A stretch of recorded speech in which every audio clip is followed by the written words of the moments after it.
Let's look inside your brain. Did you know there's a part of your brain shaped like a horseshoe? It sits above your nasal cavity. It's called your olfactory bulb, and it has to do with what you smell. A freshly cut orange, steaks on the grill, warm chocolate chip cookies. If you can imagine the smell, you can thank your olfactory bulb. Now, the olfactory bulb has some interesting brain neighbors. It's close to the amygdala and hippocampus. Those control emotions and memories. Now think about it. Got a turkey roasting in the oven? Your nose picks up the aroma, and the olfactory bulb sends a signal to your brain. Suddenly, it makes you think of Thanksgiving. This is the reason why a whiff of cotton candy can bring you back to childhood. Today on Proof from America's Test Kitchen, we'll tell you a story that shows just how powerful a smell can trigger a memory.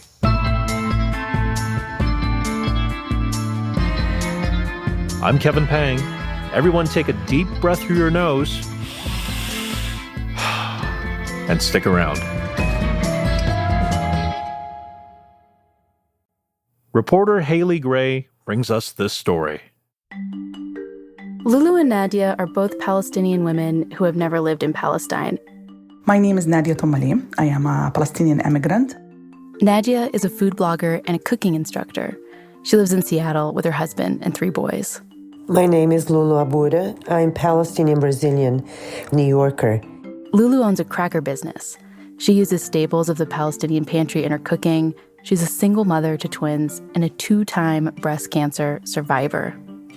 And for both of them, za'atar is very important. We talk about za'atar as like Dahab Falastin al-Akhdar. It's the green gold of Palestine.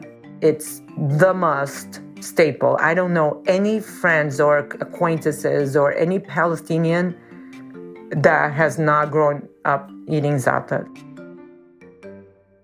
They have a lot in common, but they don't know each other, or they didn't. Nadia is this very sweet 50-year-old woman from Washington, and she's kind of Instagram famous. When her kids were young, she would pitch in at their school fundraisers by auctioning off Palestinian recipes and cooking lessons. And then I would share these recipes. And those posts got really popular. I woke up one day and there were 100 people following me, and I'm like, oh my God. And half of them I didn't know. So she just makes her account public. And I focused only on just the food. Now she has more than 30,000 followers, and Lulu's just one of them. But Nadia is amazing. Nadia, I love following her on Instagram because she breaks it down. Lulu, this boisterous, self-described Queens-made New Yorker, she lives more than 2,000 miles away, now in Yonkers, New York, with her parents and her 6-year-old twins. She moved in with them a few years ago when things got really tough. Like bankruptcy, divorce, overcoming cancer, postpartum, all at once, you know.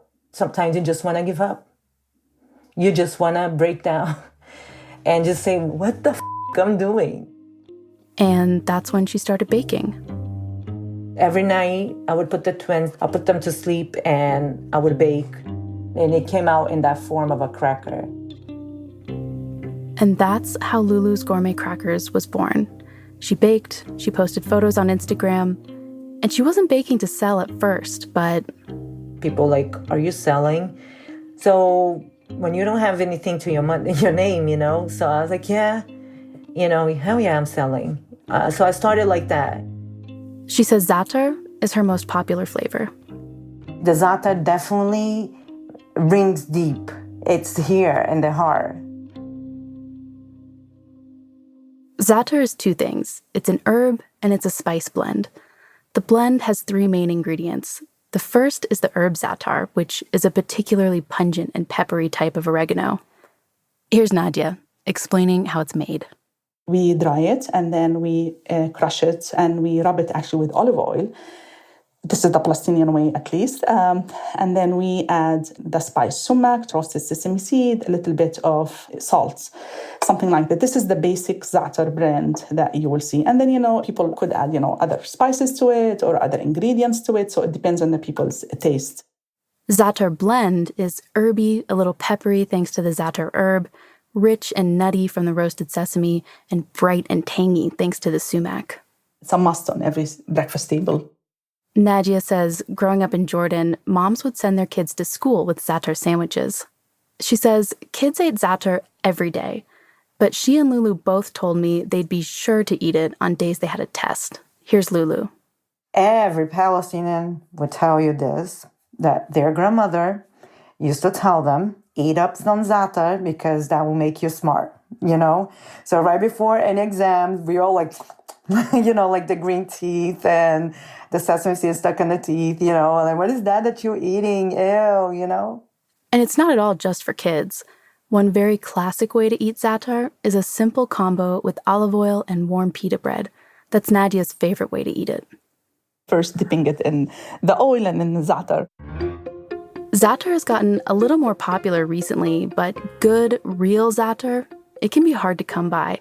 And when Lulu came across Nadia making za'atar in her Instagram post... When I saw that za'atar, I was like, oh yes, this is what I need right now, And I looked around and I was like, there's no za'atar around me. Like I don't even have one leaf, But that looks mad good.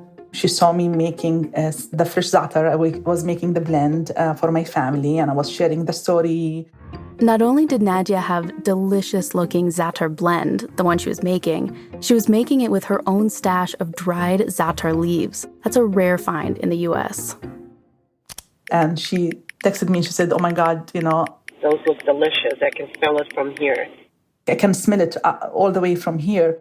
And so Nadia, to this total stranger who just DM'd her on Instagram, she says, Lulu, would you please send me your address? And she's like, okay. So she sent me her address and I sent her a jar of my homemade za'atar and some quince jam. So Nadia sends the za'atar across the country. And Lulu posts this story about it, this unboxing video. How cute Nadia is. She sent me this little za'atar concoction that she made. And she loved it. She's like, oh my God, she made a story. Look at this, mashallah. Look at this. Thank you, Nadia. Thank you so much. It was kind of a big deal for Lulu. Why did Nadia do this? And why was Lulu so happy about it? We begin in the year 1948. That's when soldiers for the burgeoning state of Israel forced out both of Lulu and Nadia's parents from their homes. Lulu and Nadia are both the daughters of Palestinian refugees. Here's Lulu. My grandfather, they put a gun in his head and say, you either leave now or, we're going to kill the entire family. So he packed everything really quick, whatever they could get their hands in, and just fled. Nadia's family has a similar story. My dad, when he left, it was at night, so he shares the story that the only thing he took with him, it was his pillow. Nadia's father was just a kid when all this happened. So he says that I left the house with a pillow because I was worried about my pillow. He forgot to take his shoes. Lulu and Nadia's parents were among the 750,000-some Palestinians who were forced from their homeland between 1946 and 1950. This conflict has a few names. The Arab-Israeli War of 1948 is one. Palestinians call it the Nakba, which in Arabic means the catastrophe or the disaster. Here's Lulu. They left with their keys in their hands, thinking this was just going to be a 3-month thing or a 2-month thing, we're going to come back. It's been a long time. Those 750,000 Palestinian refugees, they wound up in refugee camps in the West Bank and Gaza, in Jordan, Lebanon, Syria, or were cast all over the world. Now, my mom's side, they ended up in the ghettos in Jordan. Mukhayyam Hussein, which was one of the biggest, ghettos set up, those tents, were set up for them once they crossed the border. And life in a refugee camp was pretty bleak. Lulu and Nadia both told me their parents couldn't see a future for themselves there, away out of the camps. But for Lulu's family, Brazil was one of the countries that gave citizenship. Now, you got to understand from a Palestinian standpoint, you were forced to leave a country that was taken, and you left with almost no existence. They erased you. And then you go into a country that gave you a passport, a citizenship. It's everything. For Lulu's family, transitioning into life in Brazil was made a little easier by the existing community of Palestinians there. They moved from one refugee community to another. Once they got to Brazil, they were like a family of 5 kids, and the parents. They met some Arabs that were already there, Palestinians of the diaspora that were already there. And for a whole entire month, they were invited in each of those people's house. Like, they took care of them for a whole entire month. And I grew up with that. I grew up in that community. Lulu's dad and his brothers had a cart they'd sell little things from, door to door. Not clothes, but any kind of like a 99-cent store. And little by little, they gathered some money, and then my father and his brothers bought a storefront. And ever the entrepreneur, Lulu's dad eventually opened up his own store, a sporting goods store. So from then on, thank God, he found success. And they had a happy life in their Palestinian community in Brazil. We didn't care what part of Palestine you came from, or the simple fact that you spoke Arabic. That's it, we are related, And not until later, much later, like into our 20s, 30s, we're like, wait a minute, you're not my cousin? Your father used to yell at me, what do you call me if you're not my cousin? No, we're from. And being rooted in Palestinian culture, that was very important to Lulu's parents. She remembers how her mom and dad took great care to bring her up in the same customs they were raised with. The Palestinians that went to South America, I think, they got stuck in time. She would fight with them as a teenager about how she could dress. My cousin is wearing a very short dress, But one thing they did not fight about was food. Lulu says her parents went out of their way to give their kids tastes of Palestine. This is before internet, before globalization, and you would have to go to São Paulo, 48 hours traveling by car to get to Mercadão, which is São Paulo's main market, to get your hand in some, Arabic food, to feel like that smell of home. We relied on people coming from overseas with luggages full of spices, and the za'atar was a must. When a relative visited, Lulu would squirrel away some za'atar so she could munch on it herself. She had come to understand that za'atar was precious. I don't remember my mom sitting down and talking to us about the importance of za'atar, but I remember her smelling. She's like, like,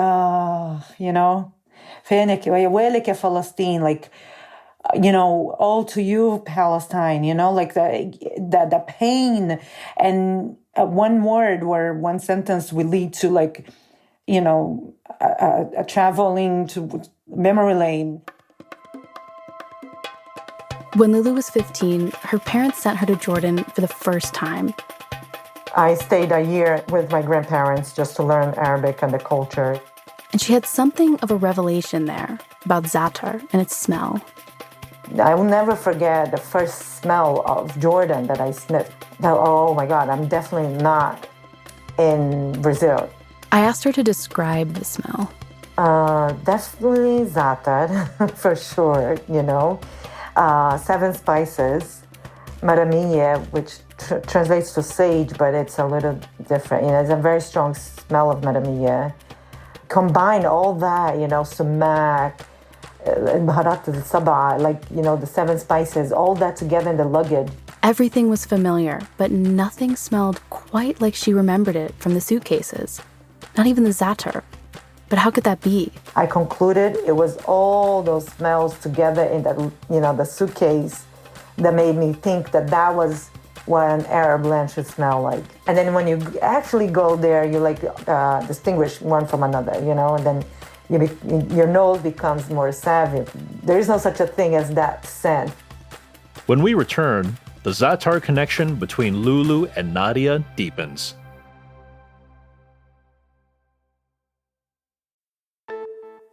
The Veroni family has manufactured cured meats with ancient recipes and artisanal techniques in Italy since 1925. What began as a small grocery store run by 5 brothers would eventually become a global purveyor of charcuterie. So, what's their secret to success? Family and respect, says Veroni USA President Marco Veroni. My father is our guide, and his way of teaching us of respecting not only the people inside the company, but the customer, to be like a very, very big family. That's important because it means respect for everybody, and in the long run, it pays off. Now, the 4th generation Veronis are leading the helm of the business, priding themselves on bringing charcuterie and cured meats from their family table to yours.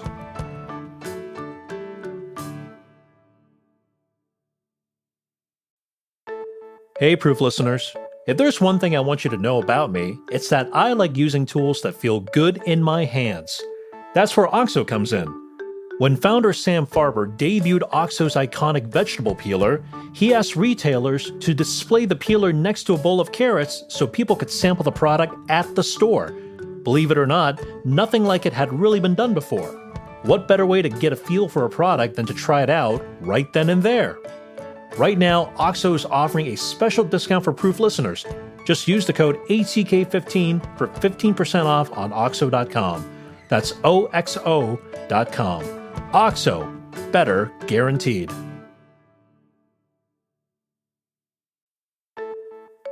As a podcast host, full-time grad student, and dad, I gotta say, I enjoy a glass of wine or 3 to unwind. And if you're like me and appreciate a nice libation at home, Naked Wines has you covered. They make it easy to get world-class wines delivered to your home. You'll be supporting winemakers who produce wines exclusive to Naked Wines subscribers. And if you're not completely satisfied, there's a hassle-free money-back guarantee. And believe it or not, home delivery is included. Get started today and save $100 off your first order of $140. A 6-bottle case starts at just $39.99. Visit nakedwines.com/summerproof and you'll have yourself a glass of your own. Naked Wines, from the winemaker to your door.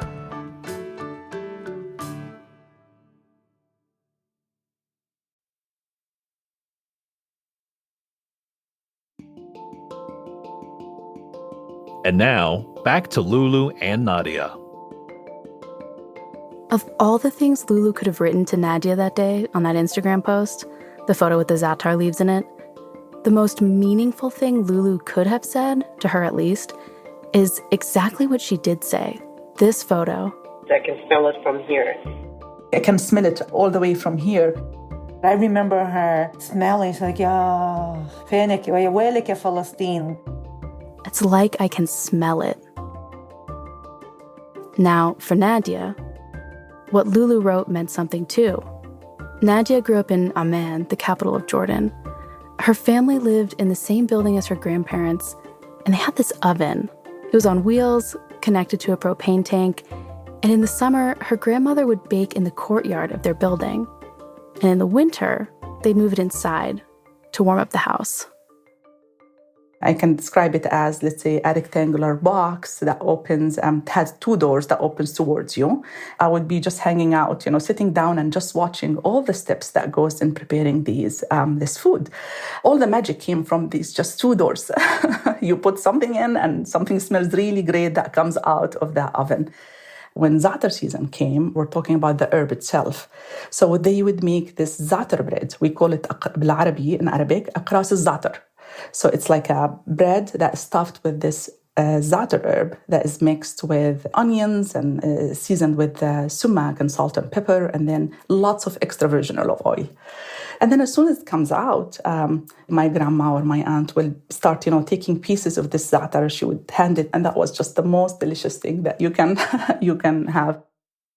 Za'atar season usually starts about May, a little after the winter rains stop.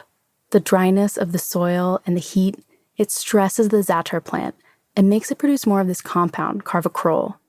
It has that peppery, earthy taste in it when you try it. It's different than the ones that you try here in the United States because, of course, the landscape is different.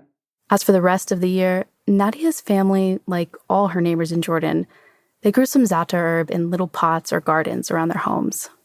You pick from them and then you just use inside. We have like a za'atar salad that we make, or you would use inside some dishes like, with chicken or like for decoration, or actually just to boil to make tea.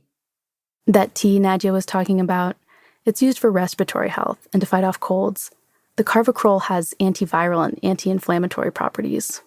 This is actually one of the remedies that our grandparents and parents, like if you're starting a cold, they will immediately boil some za'atar for you to drink. And whether it was za'atar in tea form or baked into pastries or tossed in a salad, these foods were like a conduit for memories of Palestine, especially for Nadia's dad. His name was Khaled Tomaleh, but he went by Abu Ali, which means father of Ali. In Arab communities, it's common to refer to oneself this way after a first child is born. My dad used to share his stories about how they used to forage, for things, and how his mom cooked these, greens.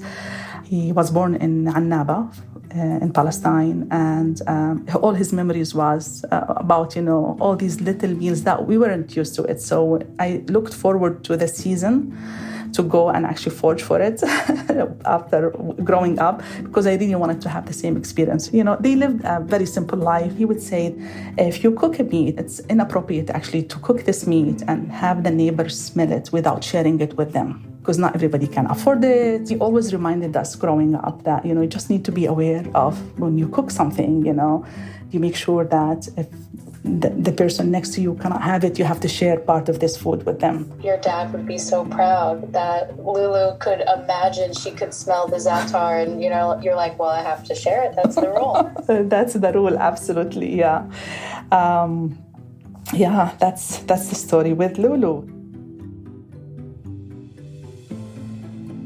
That smell of za'atar for Lulu was so important. And in the same way, the smell means something deep to Nadia. It was like a call to action from her dad, like, this is the Palestinian way, you always share your food. It's also hard for me to remember that he's not with us. I so appreciate all the things that he shared with me and all the things that he taught us when we were young. Abu Ali passed away in 2014, and it's become even more important to Nadia to carry on what she feels is his legacy. And I definitely take this and I share it with my kids all the time, and I share it with the people through either cooking classes that I do or recipes that I share, with people out there. I am so sorry, Haley. I did not mean. Okay, take all the time you need. I did not mean, to, oh my goodness. And Nadia's kids are carrying on this legacy too. Here's her oldest son, Omar. Hi, my name is Omar Al-Dahle. I am 23 years old. I am Nadia's oldest son and firstborn child. I think the biggest thing that my grandfather instilled in all of his grandchildren is that you have to keep fighting. And I think that everything that my mom does with her Instagram account is representative of that. Would you give a little bit of description of your grandfather, or like how... what do you remember about him? Tall, generous, funny, family man. That's who he was as a person. I would like to add to say that he was a very proud Palestinian. Oh, yeah. Oh, yes. Even though he traveled a lot and lived abroad in the diaspora, but he always tells me a story that when he dreams about his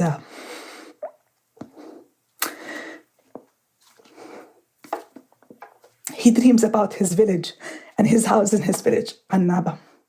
This is one of his, always he says that this is a dream that always comes back to me. I'm sorry. When Omar was in middle school, their family went to visit Nadia's mom and dad in Jordan. They had these home movies of it. Sido, can you tell us what happened? Can you tell us about what happened in Annaba in the year 1948 and what was your experience فيها؟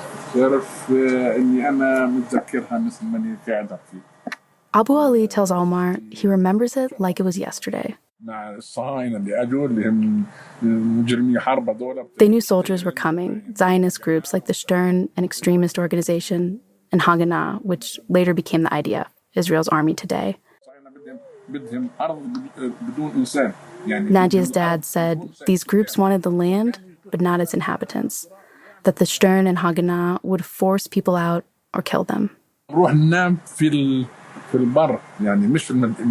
So the adults in his village sent the kids to sleep in an open area nearby, away from the homes they knew would be attacked. Abu Ali was 8 years old. نسمع طق شيطان الأطفال نشرب حتى ألبستنا اللباس ما خلص. And when they heard the gunshots, they just ran. No time to grab anything, not a change of clothes, not even shoes. Abu Ali's whole family was forced out this way in 1948. Nadia's dad went back once in the 70s to try to find his childhood home in a village called Anaba. But things are very different now. After 1993, when Israel installed the first checkpoints to keep Palestinians out of what is now Israeli territory, it got harder for people like Nadia's father to get around. He was hoping that one day he will come back, but he didn't want to go back without feeling that he's free, to go from an area to an area without being stopped at a checkpoint or without being humiliated at a checkpoint or, it was just hard for him to see that. Today, there's almost 200 checkpoints and partial checkpoints throughout the West Bank, and most Palestinians need special permission from Israel to enter Israeli territory, where Anaba is. And that can be hard or impossible to get. But if you have a U.S. passport, like Nadia and Omar do, it gets a lot easier. He says if Omar could go there now, he would see that it had all been destroyed. It was like they erased them from the land.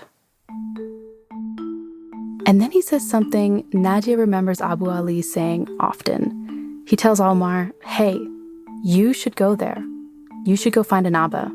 I think my dad really latched onto that. He was filming that interview, and he was like, okay, we can do this. And he looked up, he pulled out maps, and then we started talking more and more about details. They were going to Palestine anyway. Omar, who was 12 at the time, he was finally old enough to go through the border crossing, which can take many hours. And we decided that, okay, we're going to be in Jerusalem. And then from there, this is the day when we are driving north. So we woke up at our hotel in Jerusalem, and we had breakfast. We went downstairs. Funny enough, we had za'atar for breakfast, and we were talking about what we were going to do that day. I also was jumping around that, are we going to do this? I remember even putting a post on my Facebook saying that today we're exploring, we're going to find Anaba. There was the fear of failure, of not finding it, and then failing not only ourselves, but our grandfather. We wanted to give him the hope, because he couldn't go. So we wanted to give him the hope that we found it. And at the same time, also, we thought it's going to be very, very hard. My dad had been spending weeks kind of pouring through maps to try and find this place. And you cannot drive in because, it's kind of blocked. So we had to walk for some time. And I see these ruins, it seems like there were homes here. And you can still see the remains of these homes. So I went one of the hills, there, I just stood. I remember my mom crying. And I remember she tried to hide it from me. Because I think it was a sad moment, but it was also like a joyful moment simultaneously. It was uncovering a piece of personal history that we never thought we would find again. When he told me about these stories, when he told me about, that when he dreamed, his dream was always in that home, I kind of related, when I went there, I was like, okay, I want to live what he lived. And there in Anaba, looking out over the land, Omar had a revelation of his own. I was thinking wow, this could have been my life, but it was taken from me. It feels very powerless in terms of there's so many innate structures that was designed to keep me from being there. And it just hurts. It's a sense of loss. It's a sense of anger, I think, and most of all, it's just sorrow. It kind of reminded me of Lulu, but for her, it wasn't about looking at her ancestral homeland. For Lulu, it was always about smelling Palestine via za'atar. Funny because the other day, my best friend's husband went to Palestine and he brought me a huge bag of sage and some za'atar. And she had it with her. I was like, we all looked at each other like, damn, we missed the balad. Balad here means homeland. That's the smell in the luggage. That's it, you know? Yes, this smells like balad, like home. And Nadia gets it. She knows that feeling. When you live away from your homeland, it's just, you always look for something that brings you back, pulls you, to that homeland. I wondered what za'atar means to Omar, this Palestinian kid who grew up in Seattle. I don't eat it like in handfuls, as maybe my mom does, but then it's something it's a very distinct taste that also just tastes like home. They grew up. This was something normal to have on the table. So I think more appreciation for it when they now adding it, of course, to avocados and to eggs. When I think of za'atar and I think about all my family members always talk about their memories of having za'atar with their family members. It's a connection between all of us and all the experiences that we've had, and it's something that we can constantly relate between each other. It's this grounding root that always links between us. And it sounds abstract and kind of like weird, but I don't know why it feels really true. Lulu kind of describes the same experience. Za'atar being like a root, connecting the generations of her family. The other day, I was baking, and my father comes to me, he's like, Ya baye, rihat al-za'atar. That's like, oh my goodness, za'atar. But the way he said it took me I looked at him, I had to stop and look at him, because I saw him as a 5-year-old boy telling me that. He remembered, I was like, hello yaba, like, is it nice, the smell? He goes, wow, that's why I'm telling you. It reminded me when I would wake up to the smell of za'atar. Like my mom is baking or something. And that, I think, out of all the flavors I bake with, the za'atar definitely rings deep. It's here in the heart. It takes me to that suitcases smell. It takes my father to when he was a little boy, smelling manaish or za'atar, like being grinded. And now I'm making that to my kids. So I only imagine them growing up and what kind of stories they're gonna say about za'atar. Like I remember my mom baking, waking up to the smell of za'atar.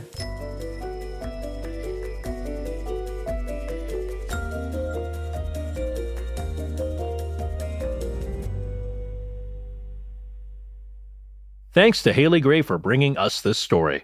Oh, and by the way, I was able to order some crackers from Lulu. They're really great. If you're interested, message her on Instagram. She's at Lulu's Gourmet Crackers. That's Lulus Gourmet Crackers. And you can check out Nadia's recipes for classic Palestinian dishes on her Instagram. She's at Nadia Tomalieh. That's NadiaTommalieh. And finally, we'd like to hear from you about how Proof is doing. Take our show survey in the episode description and get a 30% off coupon code for America's Test Kitchen's online shop. If you like Proof, be sure to subscribe wherever you listen so you'll get new episodes as soon as they drop. And while you're there, why not leave us a rating or write us a review? It really helps other people find the show. This episode of Proof is hosted by me, Kevin Pang, and the podcast is made by the following cast of characters. I'm Yumi Araki, the managing producer. I'm executive producer Caitlin Kelleher. I'm senior producer Caroline Rickert. I'm Terrence Johnson, and I'm the associate producer. I'm Bridget Lancaster, creator and the founding host and producer. Scoring, sound design, and mixing by Matt Boynton and Anya Gzeshik of Ultraviolet Audio. Brian Campbell of Signal Sound's composer theme music, additional music by Kyle Forster and Jordan Pearson. Chen Margolis is our director of post-production, and our line producer is Diane Knox. Fact-checking and additional research by Angela Yang. Special thanks to Nadia Tamale, Lulu Abura, and Omar Adale for sharing their stories. And to Mira Omar, Zaina Tamale, and Ayman Adale for their help with the story, and to Ahmed Albaz for translations. Jack Bishop is the Chief Creative Officer of America's Test Kitchen, and David Nussbaum is America's Test Kitchen's CEO. Thanks to our sponsors for this season, OXO, Naked Wines, Veroni, and Porter Road. Proof is a production of America's Test Kitchen.